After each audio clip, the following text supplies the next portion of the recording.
Hello everyone, তো চলে এসেছি নতুন একটি মিনি ভ্লগ নিয়ে। আর আজ হচ্ছে রাখি পূর্ণিমা, তো সবাইকে জানাই শুভ রাখি পূর্ণিমা। তারপর দেখো রাখি কিনতে চলে এসেছি বাজারে। অনেক দোকান ঘুরলাম, সেরকম ভালো কোনো রাখি পাচ্ছিলাম না, তো এখান থেকে যেটা পেলাম সেটাই নিয়ে নিলাম। অনেকগুলো রাখি দেখার পরে ভালো করে দুটো তিনটে রাখি চয়েস করলাম আর সেগুলো নিয়ে নিলাম। তারপরে তো আমরা দোকানেই আটকে পড়েছিলাম, কারণ বাইরে খুব বৃষ্টি হচ্ছিল, তো অনেকক্ষণ ধরে আমরা দাঁড়িয়েছিলাম আর বৃষ্টি কমছেই না। আমরা পুরো এখানে 1 ঘন্টা ধরে দাঁড়িয়েছিলাম। আর এইদিকে আমার বোন ফোনে কথা বলতে ব্যস্ত, সেই তখন থেকে কথা বলেই যাচ্ছে। অবশেষে বৃষ্টি কমলো আর প্রায় অনেকটাই ভিজে গেছিলাম, তারপর বাড়ি আসলাম। তারপর চান টান করে রেডি হয়ে বসে গেলাম ভাইদেরকে রাখি পরাতে।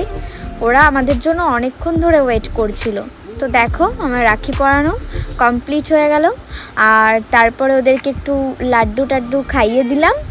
আর তারপরে ওদেরকে আমি বলছিলাম প্রণাম কর, ওরা প্রণাম করলো না। আর খাওয়ানোর পরে আমি ওদের কাছ থেকে গিফট চাইলাম, কিন্তু আমি কোনো গিফট দিইনি, বলেছি পরে দেবো।